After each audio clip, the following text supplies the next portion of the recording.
With that, thank you everyone again for joining us here today. I will be sharing my screen and we will begin the presentation and the convening.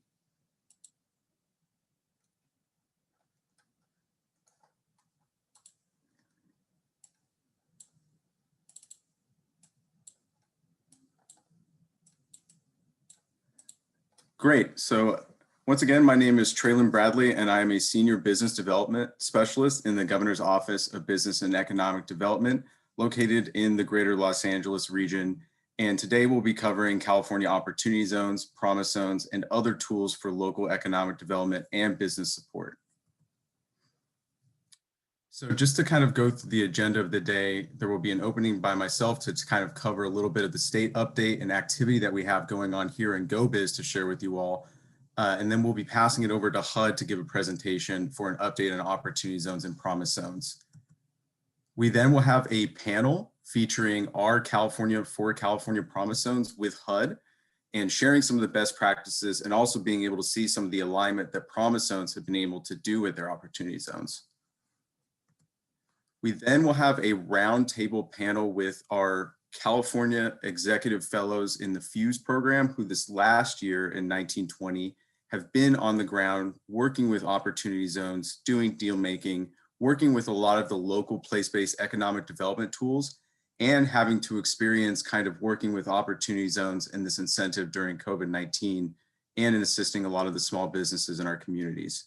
So this will also be a moderated panel right after we return from a 15-minute break. And then our final panel will be a resource roundtable, finding alignment with these tools, but then also just thinking about what tools are out there right now to just utilize in general for economic development and business support. So we'll be featuring the new California Grants portal, which is grants.ca.gov, and Shivani will be presenting from the California State Library. We will be talking and discussing tax incentives that are available to businesses, such as California Competes, new employment credit, partial sales and use tax credit for manufacturers, R&D. We'll then have the employment training panel to talk about workforce related resources. And then we'll have our international trade and affairs team to talk about foreign direct investment, foreign trade zones, and how to kind of pair those also with opportunity zones and promise zones. Lastly, I will be doing a short presentation covering tax increment financing. So for the event today, each of the panels themselves will have a Q&A. So we will be, as GO-Biz, recording questions as they come into the chat box to then post online at a later point. But also we want to utilize the questions that you're providing within the Q&A box to then be able to have in the panels here. So for the three main panels that I just went over, the promise zones, the opportunity zone with the FUSE fellows, and the resource roundtable, we all encourage you to use the Q&A chat box to submit questions so that we can be able to display them to the rest of the group here and be able to discuss them widely. So we, after the presentations, will open up to a gallery view, and that's when we will take questions from the audience. Those that we do not answer online, we are going to seek to put in a document to then post online on the Opportunity Zone website. We'll also then be answering some of your questions directly. So if you do have specific questions, the panelists will be in the chat to answer them. If you do not receive an answer, we are going to record that answer for then follow up. And then of course, the last thing I would say is that there is a contact us button on opzones.ca.gov and on business.ca.gov that you can utilize at any time to reach our team. So really quickly, for those who are new on the line, because I know we have a lot of people who come from different sectors and backgrounds and, with opportunity zones and promise zones, just to go a little bit of what I'm going to go over was what is GO-Biz, what are opportunity zones and promise zones, what is the benefit, and then how does GO-Biz support these two tools, and then looking ahead to 2021. So really quickly, as you can see here, GO-Biz, point broadly, we are the point for economic development, business assistance. We provide tailored consultation. We have a lot of teams that do a myriad of things, including permit assistance. We have an Office of the Small Business Advocate. We have a California Competes tax credit program.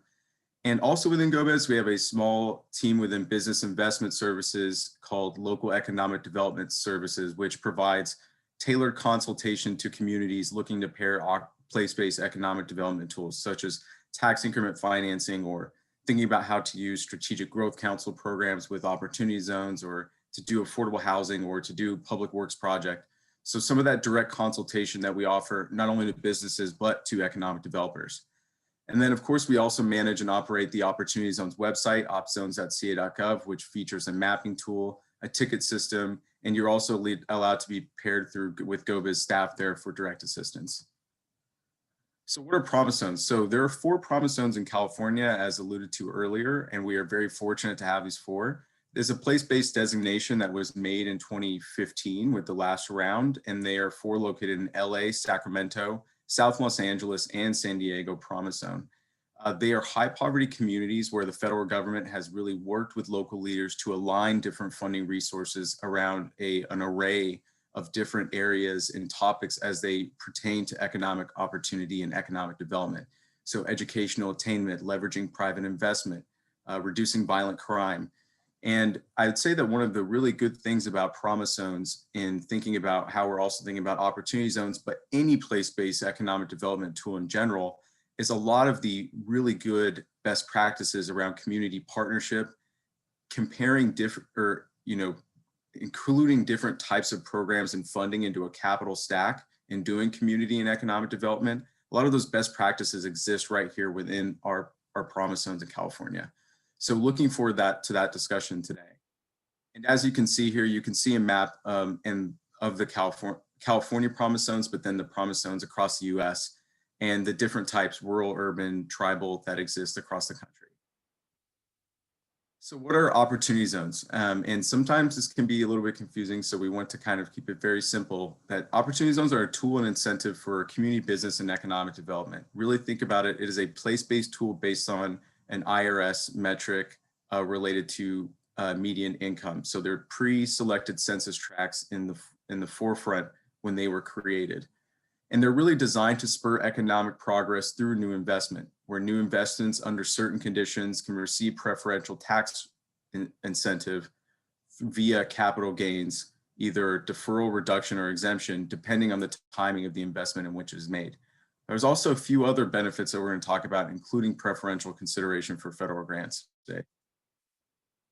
Where are opportunities in California? They are all over the state in every single county, except for 1. So 57 of 58 counties, a combination of urban and rural. We have a lot of tribal opportunity zones within California. There's strong alignment with a lot of the place-based tools related to determining where state grant funding goes. So think about California EnviroScreen, disadvantaged communities.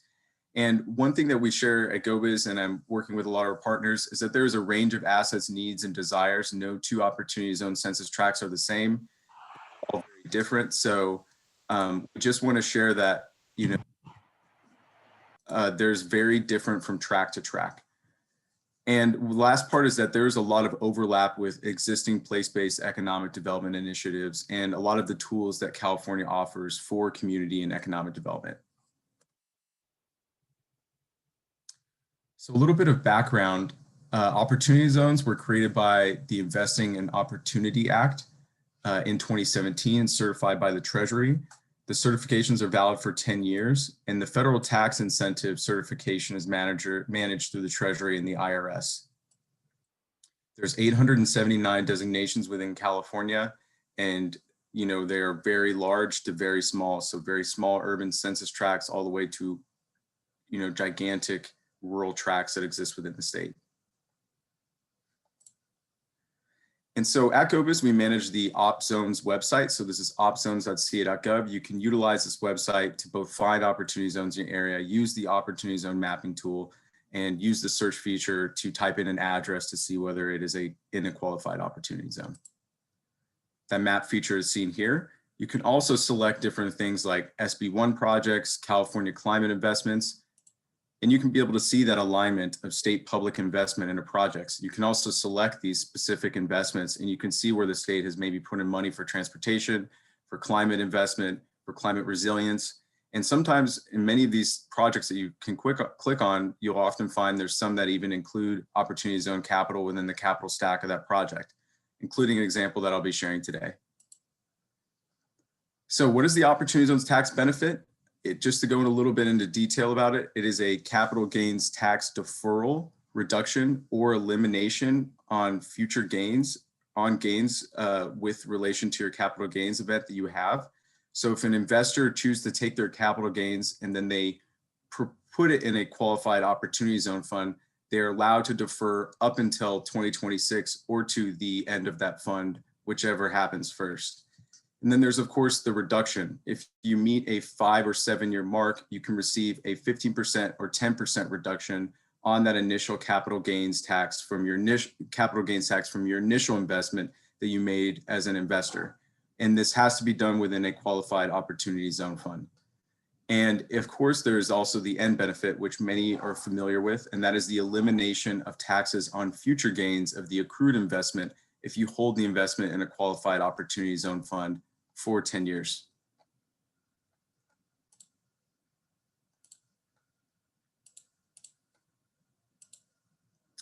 And so how do you invest in an opportunity zone? Investments in opportunity zones are made through a qualified opportunity zone fund. You must make your investment through this fund in order to qualify for the benefit. Fund is an investment vehicle that files either a corporate or partnership with the federal income tax return that is organized for the specific purpose of investing in opportunity zones. So it has to be a separate vehicle that is with the purpose to invest in OZs. And what are the requirements? You have to go through a eligible investment process with the fund and self-certify with the IRS. And you have to make sure that you are ensuring that the qualified opportunity fund holds at least 90% of its assets in OZ property. And that OZ property can be OZ property real estate or OZ businesses.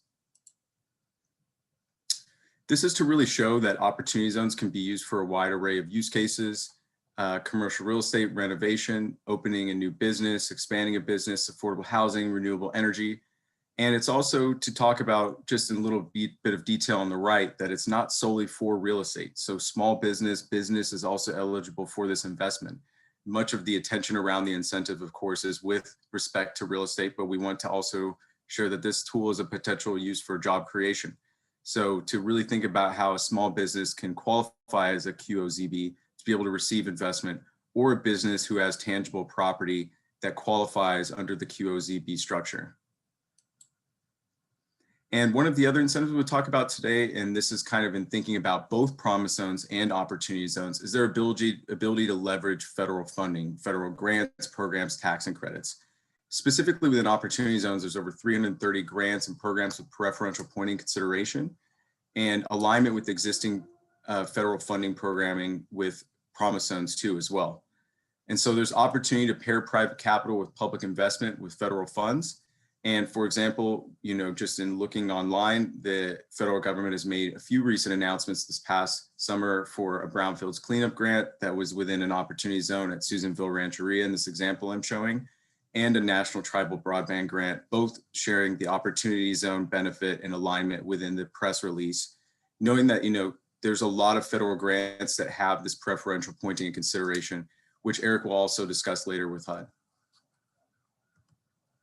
And so to go in a little bit about what the consultation services that we provide as GO-Biz. So the local economic development liaison services really is that tailored consultation if you're trying to do a project. Say, for example, it's an affordable housing project. You're trying to do a public works project. You're trying to find how to leverage bond financing for a transit station build out. There are a lot of state programs that tie into economic development broadly to be able to do things like work for community facilities, do infrastructure for, renewable energy, or to provide, streetlight retrofitting to make them more clean and less environmentally damaging to the community. So there is a lot of different pockets of funding sources for all sorts of uses with infrastructure, housing, community centers. And really, that's kind of what the service that we are offering here as GO-Biz. We provide that tailored consultation. If you reach out through Contact Us, you get paired with the GO-Biz staff to be able to understand what you're looking to do, how we can be of assistance in finding what incentives work in economic development for that project. And this is not just for finding different types of incentives to work with economic development broadly. We also offer permit assistance, so understanding where you are in the permitting process as a developer, or maybe as a project in the project pipeline. So we offer that assistance as well. And I'm just sharing some of these kind of programs that are at the state that align with community development, economic development with opportunity zones and promise zones. So just to kind of give you an idea, with an example over here of an actual project that has an opportunity zone fund within the stack for an affordable housing project located within the city of Ontario at a transformative climate community. And this slide is to show kind of business investment services, which is what was spoken about at the beginning of this event. So this is really like the tailored consultation that we're providing to you as a business. And we provide broadly 2 services there that are really popular, and that is site selection and incentive navigation. So we provide free, tailored, no-cost site selection to any business looking to expand or grow within California or to find a new site for their business. And there's an option within that site selection process to ask whether you want to be in an opportunity zone or not. So we include some of these place-based incentives within that structure of that site selection. And we also work with other agencies and departments to discuss and share federal or state programs and resources for businesses, many of which can be leveraged and tied in with opportunity zones and promise zones within California. So thinking about, working with your workforce and training and employment for the businesses that are within your area, or California competes tax credit to grow and to increase kind of investment for your business to grow and scale. And I provided an example of a company that was public and shared that they wanted to share out kind of their project. They recently utilized our site selection process to seek sites within opportunity zones specifically, really pursuing the federal funding leverage too, but also exploring the use of creating a qualified opportunity zone fund for the mission of their business. But this is kind of a new thing that we're also seeing is because of this federal preferential pointing and consideration, there are a lot of companies that are also interested in locating in the opportunity zone for that benefit. So both the tax incentive and then you kind of have the preferential pointing and consideration here to consider from a business perspective. And then here you can find the website business.ca.gov. You can click on any of the industries if you're a qualified opportunity zone business or you're a business looking to become one and leverage over these resources with opportunity zones or promise zones. We have all that information here. You click on any one of these industries and you're immediately taken down to just basically programs and incentives that work for this industry. And of course, you can always use the contact us form in the top right corner to reach out to us for that consultation. And so really here to kind of wrap up a little bit is kind of like opportunity zones and promise zones. How are we thinking about this widely? The power of both of these incentives really lies in the ability to garner a lot of different parties to a group, a lot of different stakeholders in economic development. And we want to encourage communities to think about that broadly and thinking about how to include business, philanthropy, nonprofit, private capital, all these different local government, state government, federal government, to be able to build the capital stack for a project that's transformational, that includes that community input. And then also to be able to support the auxiliary community, small businesses and community development organizations and economic development goals of the city or county widely, to be able to support kind of that narrative of inclusive and sustainable economic development. So that's really the power of the incentive. Both programs draw a lot of people and parties to the table to be able to make and build a vision in economic development. So that's something that we really like to share here as a really good piece of both tools, is being able to use that and think about one specific area and how we can make it better. And for future GO-Biz developments, we in the Regions Rise Together initiative that kind of alluded to at the beginning, there's a hiring of regional staff that will be able to assist on the business development side. So some of that business investment services, further alignment of state programs, sharing state programs and resources, the annual convening, which will be in 2021. We are updating elements of the Opportunity Zones website, which I'll go over in a little bit. Greater coordination with small business development centers and small biz, and more educational content from our office and team on kind of pairing opportunity zones and other local economic development tools. So here, just want to point again, opzones.ca.gov, because we have a survey that is online. So you can see a survey that is available here. And if you take the survey, you'll see it's fairly short. It's just a couple of quick questions and it is anonymous unless you want to share your contact information. We're just trying to garner as much knowledge as we can of what projects are out there, but also what people are interested in hearing about in the year ahead. So here you can see the survey in preview. It's located on opzones.ca.gov. You also should have seen it in the registration for the event. And we will also be continuing to share it in the newsletter for GO-Biz and for Opportunity Zones through the rest of the month. And that is the next point. So the Opportunity Zones distribution list that is offered through GO-Biz in California has been updated. So we have now migrated over to a new system. The sign-up form that is now on opzones.ca.gov has migrated to a new system to be able to share this information in a timely manner. So look for updates akin to this one. Many of you have already received for new and upcoming Opportunity Zone and Promise Zone updates from our team. And with that, thank you from my end. I am going to be turning it over to Eric Yost with Housing and Urban Development for his portion to go over also updates on Opportunity Zones and Promise Zones.